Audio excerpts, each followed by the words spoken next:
পুরা দেশবাসী তারেক রহমানের সিদ্ধান্তকে স্বাগত জানিয়েছে। উনি পানিকে পরিচ্ছন্ন রাখতে হবে, পুরা বাংলাদেশ পরিচ্ছন্ন রাখতে হবে।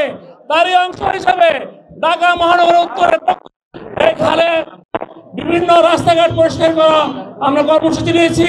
তারই অংশ হিসাবে লেক পরিষ্কার করার আমরা আজকে উদ্যোগ নিয়েছি। আমরা পরশুদিন তারেক রহমানের সাথে আমরা মিটিং করেছি, সেখানে আমিনুল হক সাহেবকে আমরা নিঃসহ সেখানে আমাদের প্রোগ্রাম হয়েছে। আমি দেখতে পাচ্ছি কাজ দেওয়ার সঙ্গে সঙ্গে কাজগুলো চেষ্টা করছে।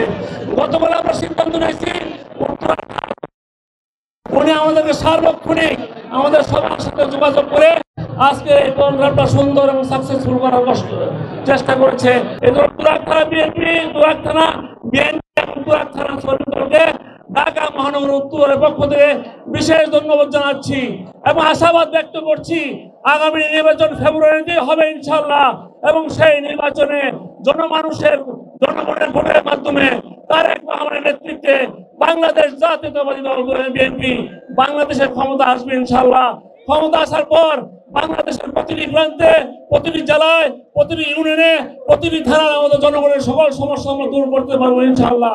এবং আমি বিশ্বাস করি, আমার মনে হচ্ছে আজকের এই প্রোগ্রাম সফল হয়েছে।